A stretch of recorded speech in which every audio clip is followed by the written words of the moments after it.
सेटा वेकेट हो गले जेल जीवे 6 वर्ष इलेक्शन लड़ी पारे भोटर को भुआ न बढ़ाओ भोटर को माने गोटे नुचेकरी गोटे तथ्य नुचेवा हूँ घोर अपराध इलेक्शन नियम हिसाब से तेणु मोहम्मद मोकिम नुचेले क्रिमिनल केस नुचेले जो दिन सी नॉमिनेशन करिसेंती ता फ्यूचर डेट रे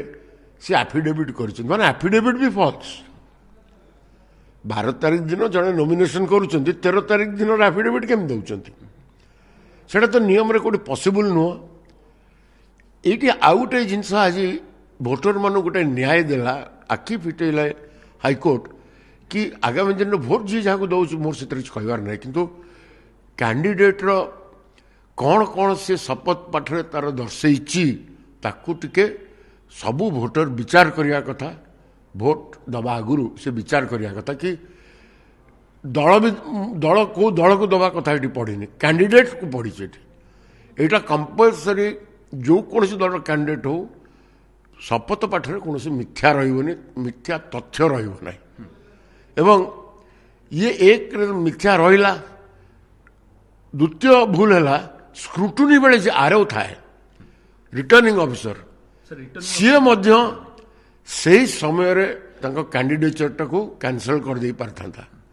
सी कले ना सला सुतरा हो गले कैंडिडेचर टा कायम रखिले आर को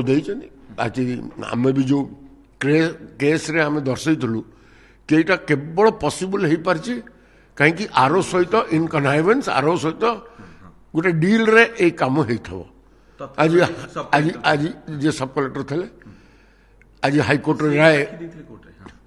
सी जेरा होता डका होता कोर्ट पचारि कि यही फॉर्मटा मुड़ू ही एक्सेप्ट करिया नतला आरो को रिजेक्ट कर दवा कथा 200 पेज रे जजमेंट बाहर मु डिटेल पढ़ी नाही किंतु निश्चित भाव में आरो एथरे इम्प्लिकेट होते एवं केवल ए आरो नुह यहाँ गोटे हाईकोर्ट आज सारा भारत वर्षर रिटर्निंग अफसर को गोटे आज मेसेज देले कि यही जदि भूत तथ्य को तुम घोड़े गोटे कैंडिडेट कायम रख विपद पड़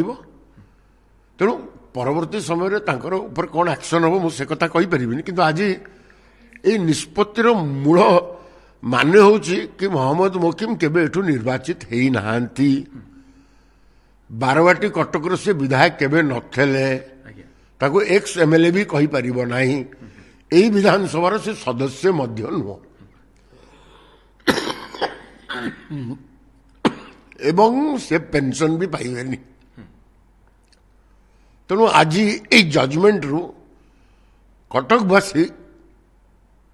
यही सचेतन हूँ कि यही कलंकित लोक को भोट दबा आगुरी विचार करता सर आप नायिक लड़ई विजयी हेले किंतु जदि गणतांत्रिक डेमोक्रेटिक प्रोसेस रे रिजल्ट आपन सपक्ष जाई नतला किंतु नायिक लड़ई रे विजयी होइछन देखो सेटा तो लड़ई नुह जड़े कैंडिडेट मिथ्या उपरे शपथ पाठ करी कैंडिडेचर कायम रखिछंती आउ जड़े कैंडिडेट सबू ठीक अच्छी आउ जो दल भी था बीजेपी हूँ से ठीक सुजोग मिललानी जोटा कि इलेक्शन नियम कहूँ कि प्लेइंग फील्ड रे समस्ते फेयर हे दल कथा ना कैंडिडेचर जार स्क्रूटिनी रे कटि जीवार थला ताकू जदि इलीगली तुम लीगल कैंडिडेट करके ठिया करदेव this is against democracy of this country sir आप होपफुल थिले जे रिजल्ट आपन सपक्ष जीव 100% जीव किसी प्रभावित हो गले ना कि आम जहाँ कहूलु चोर बोली लोक कहले ना यहाँ साधु निश्चित भाव में प्रभावित केमती हेनी जे तथ्य लुचई देला जिते मो प्रचार रे कहूली जड़े क्रिमिनाल थाना फांडी भांगी गवर्नमेंट पैसा तुषारपात कर ठकी आम कहूलु लोक से विश्वास कले कहीं शपथ पाठरे ये सब Luchai केतरा criminal case 16टा criminal case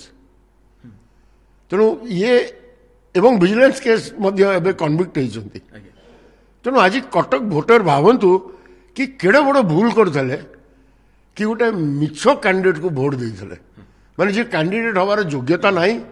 କି କ୍ୟାଣ୍ଡିଡେଟ୍ ରଦ୍ଦ ହେଇଯିବାର ଥିଲା ସ୍କ୍ରୁଟିନି ବେଳେ ତାକୁ ଯେଉଁ ସିଏ ମ୍ୟାନିପୁଲେଟ୍ କରି କ'ଣ କେମିତି ରିଟର୍ଣ୍ଣିଂ ଅଫିସରକୁ ସିଏ ମ୍ୟାନିପୁଲେଟ୍ କରିକିରି ତାଙ୍କର କ୍ୟାଣ୍ଡିଡେଚରଟା କାୟମ ରଖିଲେ ଏଇଟା ଇନଭେଷ୍ଟିଗେସନ୍ ହେବାର ଅଛି। ସାର୍ ଆଉ ଗୋଟେ କଥା, ପୁଣି ଯଦି ସେ ନିର୍ବାଚନରେ ଲଢ଼ନ୍ତି ତ ବର୍ତ୍ତମାନ ସେମିତି କିଛି ଅର୍ଡରରେ ମେନସନ୍ ନାଇଁ। ହେଇଛି ଯାହା ଜଣାପଡ଼ିଛି ଯେ ସେ ସେଇଟା ନିର୍ବାଚନ ଲଢ଼ିପାରିବେ। ଏଇଟା ନିର୍ବାଚନ ଏଇ କେସ୍ରେ ଲଢ଼ିପାରିବେ କିନ୍ତୁ ଆଜି ଭିଜିଲାନ୍ସ କେସ୍ଟା ତ ଅଛି 2ଟା ବେଳେ ଆଜ୍ଞା। ଭିଜିଲାନ୍ସ କେସ୍ ଅଛି ଅବିକା ଆଙ୍କ ପକ୍ଷରୁ ଅବିକା ଭିଜିଲାନ୍ସ ପକ୍ଷରୁ ଆଜି ଆର୍ଗ୍ୟୁମେଣ୍ଟ ଆଜି ସେ ଲେଖିଦେବେ ତାଙ୍କର ସରିଛି ଅପେକ୍ଷା କରନ୍ତୁ। ସାର୍ ଯଦି ସେ କ୍ୟାଣ୍ଡିଡେଟ୍ ହୁଅନ୍ତି ଆପଣ 6 ବର୍ଷ ଛିଡ଼ା ହେଇପାରିବେନି କନଭିକ୍ଟେଡ୍ 3 ବର୍ଷ ଅଲରେଡି କନଭିକ୍ଟେଡ୍ ସେ ତ କନଭିକ୍ଟେଡ୍ ଖାଲି ଷ୍ଟେ ହେଇଛି ଗୋଟେ ବାଇ ଇଲେକ୍ସନ ହେଲେ ଏକ୍ସଚେକର ଗୋଟେ ବର୍ଡନ ପଡ଼ିବ ବୋଲି ଗୋଟେ ଷ୍ଟେ ହେଇଥିଲା କୋର୍ଟରେ ସେଟା ଭେକେଟ୍ ହେଇଗଲେ ଜେଲ୍ ଯିବେ ଆଜ୍ଞା 6 ବର୍ଷ ଇଲେକ୍ସନ ଲଢ଼ି ପାରିବେନି। ତ ଆପଣ ଆଶା କରୁଛନ୍ତି ଯେ ଏଥର ସେ ନିର୍ବାଚନ ଲଢ଼ି ନ ପାରନ୍ତି ତାଙ୍କୁ ଟିକେଟ୍ ନ ମିଳିପାରେ କୋର୍ଟ ଦେଖନ୍ତୁ ସିଏ ଅବିକା ଛିଡ଼ା ତ ହେଇପାରିବେନି କିନ୍ତୁ ଲୋକ ଜାଣିଗଲେଣି ତାଙ୍କ ବିଷୟରେ ତେଣୁ କ'ଣ ହବ ସେଥିରୁ ମାନେ ମୁଁ ଜାଣିବାରେ ଛିଡ଼ା ହେଇପାରିବେନି ଆଉ ଯଦି ଗୋଟେ ଲୋକର କିଛି ଆତ୍ମସମ୍ମାନ ବିବେକ ଥବ ସେ ଠିଆ ହେବା କଥା ବି ନୁହଁ।